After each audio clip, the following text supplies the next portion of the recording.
साथियों आज जो टैबलेट दिया गया है गवर्नमेंट की तरफ से गैलेक्सी A7 लाइट टैबलेट है। यहाँ पे 32 GB रैम है, इसका 3 GB रैम 32 GB रोम है इसका। आप इसको डिटेल पढ़ लीजिएगा। टाइप सी चार्जर मिला है दोस्तों, आपको बता दूं। और जो बच्चे रह गए उनके लिए भी बहुत ही जानकारी मैं दूंगा इसमें, बहुत महत्वपूर्ण जानकारी। अभ्युदय वाले भी इसको पूरा देखें। अभी मैं इसको ऑन करके भी आपको दिखाता हूँ। ये टैबलेट आप चार्जर देख लीजिए, सैमसंग का है।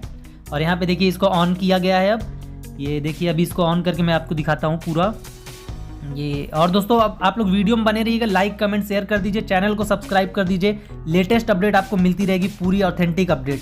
अब देखिए, अब इसको ऑन करके मैं आपको इसका मॉडल नंबर दिखा देता हूँ। देख सकते हैं दोस्तों आप, मैं सेटिंग में इसका अबाउट खोल रहा हूँ। अबाउट खोलने के बाद देखिए यहाँ पे मॉडल नंबर लिखा हुआ है, गैलेक्सी टैब A7 लाइट है, SMT 255। और दोस्तों आपको मैं बता दूं टैबलेट जो अभ्युदय वाले सभी बच्चों को टैबलेट मिला है, और जो टेक्निकल फील्ड से जितने भी छात्र थे उनको भी टैबलेट मिला है। और जो अदर कोर्सेज थे जैसे BA BSc, इन सभी को जो नॉर्मल कोर्स होते हैं ग्रेजुएशन के, उनको जो है स्मार्टफोन दिया गया है। अब दोस्तों अगला फेज कब से स्टार्ट होगा, इसको लेके बहुत बड़ा सवाल मैं आपको, बच्चों के मन में जो बार बार आ रहा है कि अब अगला फेज कब से स्टार्ट होगा।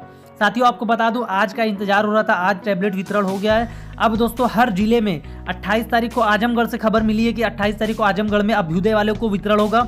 मेरठ में भी 28-29 तक वितरण होगा। आगरा में भी, बरेली में भी, हर जगह से 28-29 ऐसा पहले चरण में वितरण होने की बात कही जा रही है। आप लोगों को दोस्तों मेरे चैनल से सारी अपडेट मिलती रहेगी, चैनल पर जुड़े रहिएगा।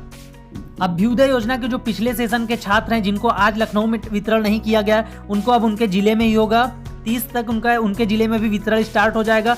और जो नए सेशन के उनका एडमिशन अभी नहीं हुआ है, उनको थोड़ा सा इंतजार करना पड़ेगा। और जिनके यहाँ फॉर्म भर गया है उनको भी वितरण जल्द होगा। अगली वीडियो में दोस्तों मैं मोबाइल का भी उसका रिव्यू कर दूंगा। और आप लोग जुड़े रहे ऐसे लेटेस्ट और ऑथेंटिक टॉपिक पे अपडेट पाने के लिए। हम जल्दी मिलते हैं अगली अपडेट के साथ। जय हिंद।